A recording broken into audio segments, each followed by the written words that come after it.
6월 16일 마감 시장입니다. 자, 오늘도 국내 증시는 코스닥이 엇갈린 모습으로 마감을 했습니다. 최근에 계속 이게 반복되고 있죠. 코스피가 오르면 코스닥이 떨어지고 코스닥이 오르면 코스피가 떨어지는 모습이 반복되고 있습니다. 수급자들이 완벽하게 갈렸기 때문이에요. 외국인 투자들은 코스피에 계속적으로 매수세가 들어오고 있고 반도체 업종 위주로 개인 투자자 같은 경우에는 코스닥 업종 중에 로봇, 초전도체, 오늘 같은 경우는 원격 진료 이런 테마주 위주의 수매가 강하게 들어오기 때문에 보시면 아시겠지만은 개인 투자들은 코스닥, 외국인 투자들은 코스피 쪽에 강한 수급이 엇갈리는 모습이 나오고 있습니다. 이게 근데 우리나라뿐만 아닙니다.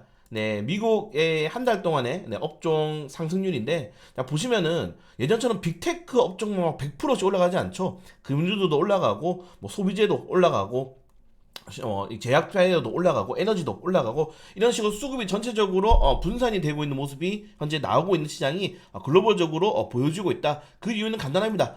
금리 인하가 언제 될지 모르기 때문이에요. 그러니까 금리 인하에 대한 명확한 이런 좀 가이드라인이 이렇게 있으면은 시장에서 이제 금리 인하를 하게 되니까 고성장주라든가 아니면 금리 인하가 완전히 좀 미뤄진다 이러면은 다시 한 번 더 빅테크 현금성 자산을 많이 가지고 있는 그런 기업들에게 수급이 들어갈 건데 이랬다가 저랬다가 그냥 거의 매일매일 이런 연준 인사들의 발언들과 그리고 전문가들의 전망치가 나오기 때문에 결국 투자자들 같은 경우에는 그래 올해 금리 세 번은 하겠지 아무리 못해서 세 번은 하겠지. 자, 그럼 금리 인하가 세 번 하게 된다면은 고성장주들 같은 경우에는 금리 인하에 대한 너무 그 메리트가 약화가 되잖아요. 희석이 되잖아요. 그래서 그동안 과대 낙폭이 난 업종들 위주로 매수세가 조금 유입이 되고 있지 않나 이렇게 좀 생각을 하시면 좋을 것 같습니다. 자, 그리고 우리나라 같은 경우에는 코스피 3,000 돌파를 위한 정말 중요한 두 가지 일정과 이벤트가 있는데 하나가 총선이고 그 총선과 이어지는 재료가 바로 밸류 프로그램입니다. 근데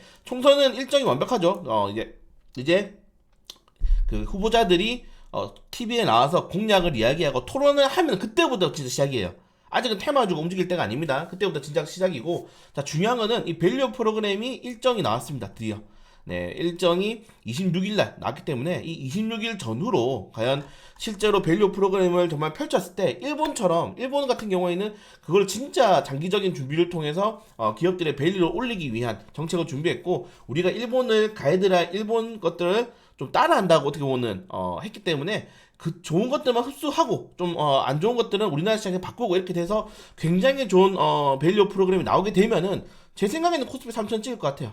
충분히 그런 모멘텀이 남아있다.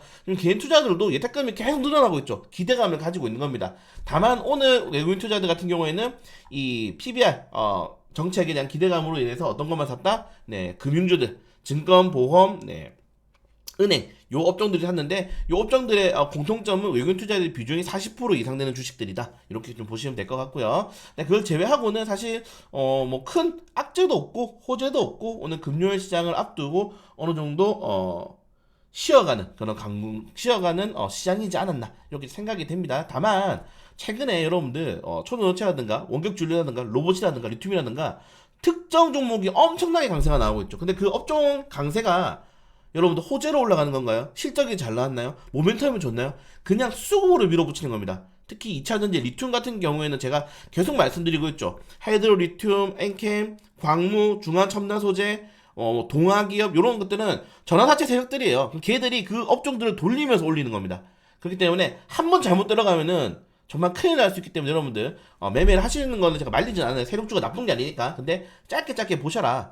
어떠한 모멘텀을 올리는 게 아닙니다. 제가 엔캠 영업이익이 10억도 된다고 말씀드렸죠. 근데 지금 시총이 몇 조짜리잖아요. 그래서 그런 종목들이 워낙에 지금 많이 올라가서 개인 투자들을 꼬시고 있는데 조심하셔라. 오늘도 뭐 덕성, 선암 이런 종목들이 어떠한 모멘텀이 있습니까? 초전도체가 상용화 된다 하더라도 그 종목들 같은 경우에는 특히 선암 같은 경우에는 상온 초전도체가 아니고 저온 초전도체 완전히 다른 템하고 회사에서 그거를 공시로 홈페이지에 올리기까지 했는데도 올라가는 거 보면은 지금 시장은 말 그대로 세력들이 그냥 만들어가는 시장이다. 네, 이런 것들에 대해서 우리들이 조심할 필요가 있을 것 같고 좀 짧게 매매를 할 필요가 있을 것 같다. 이 정도까지만 체크하시면 될 것 같고 제가 어제 마감 시간에도 말씀드렸는데 어제 제가 대만의 TSMC나 삼성전자를 비교해 드렸죠. 오늘도 마찬가지입니다.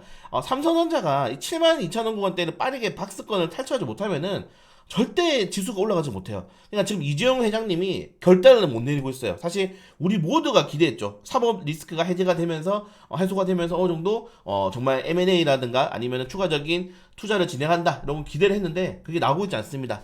나 같아도 안 하겠다. 네. 10년 동안 너무 고생 많이 했기 때문에 나 같아도 안 하겠다. 아무튼 이런 내용이 있고 그리고 루머도 있죠. 뭐 엔비디아 쪽에 계속 납품을 지금 엔비디아가 받아주지 않는다. 이런 메모리 반도체에 대해서 이런 것들이 있기 때문에 이런 것들을 조금 더 지켜볼 필요가 있지 않을까 생각이 되고 현대차, 기아차는 밸류업 프로그램의 최대 수혜주. 그냥 자동차 부품주들이 제가 어제 세종공업이랑 이런 관련된 내용들을 좀 올려드렸지만은 부품주들이 좋아요. 저는 SA 화신을 잡으려고 할 때마다 30%씩 올라가서 못 잡았는데 뭐 몇 분은 잡으셨겠지만은 지금은 부품주들이 나쁘지 않다. 그리고 부품주들 같은 경우에는 바이든 대통령의 수혜가 될 수 있는 가능성이 매우 높고 제가 예상했던 대로 제가 하이브리드 건너간다고 말씀드렸잖아요. 그래서 그 하이브리드에 대한 정책은 분명히 온다. 그래서 세종공업이라든가 좀 매수하신 분들은 좀 진득하게 보셔도 나쁘지 않을 것 같다. 이렇게 말씀을 드리고 싶습니다. 오늘 코스피는 상한가 종목이 나오지 않았고, 자 코스닥은 제가 말씀드렸던 호재 없이 올라간 종목들, HPS, 엔캠, 신한대tek 이런 종목들은 그냥 호재 없이 이렇게 떨어져도 아무런 이유가 없어요. 왜 떨어졌습니까? 많이 올랐으니까요. 이렇게 말씀드리고 싶습니다. 그리고 뭐 반도체 관련해서도 위에서 똑같은 내용입니다. 네, 우리나라 같은 경우는 결국 삼성이 올라야 된다. 물론 SK하이닉스가 말 그대로 반도체만 하는 거고 삼성은 전자죠. 네, 휴대폰도 팔고 뭐 전기 제품도 팔고 전자 제품도 팔기 때문에 반도체 업종으로 이게 쏠림 현상은 없지만은 그래도 반도체에 대한 이런 대장주 시가총액 비율을 봤을 때는 삼성전자가 올라와줘야 된다. 이 정도까지 말씀을 드리고 싶고요. 상한가 종목이 네, 오늘 5개 나왔다는 것들. 그리고 원격주류 관련 테마주들은 뭐 영상 찍어서 올려드렸으니까 한번 확인해 보시면 좋을 것 같고요. 네, 그걸 제외하고는 시간에서 또다시 네, 초중저체 3월 4일까지 이슈 나올 겁니다. 사실 우리는 파워로직스 목표가 2만원 달성해서 매도를 했는데 네, 그럼에도 또 더 많이 가네요. 근데 저는 한번 매도한 업종 섹터는 안 보는 게 좀 속이 시원하지 않을까. 이렇게 마지막으로 좀 말씀을 드리고 싶고, 시간에서 네, 많이 올랐던 원격진료 관련 테마주가 조정이 나오면서 마감을 했다는 점들, 네, 정도까지만 마무리하도록 하겠습니다. 오늘 마감 시간이 늦어졌는데, 최근에 사칭이 너무 많아요, 여러분들. 제 사칭이 너무 많고, 저희 리딩을 끌어가는 업체가 굉장히 많습니다. 얘들은, 진짜 말 그대로 조선족, 정도의, 네, 그냥, 그 보이스 피싱 세를 때리기 때문에 찾을 수도 없어요. 여러분들이 좀 많이 조심을 하셔야 된다. 그리고 많이 제보를 해주시면은 제가 소정의 상품을 드릴 수 있도록 하겠습니다. 네, 이 정도까지 진행하고 저는 또 주간 증시로 찾아뵙도록 하겠습니다.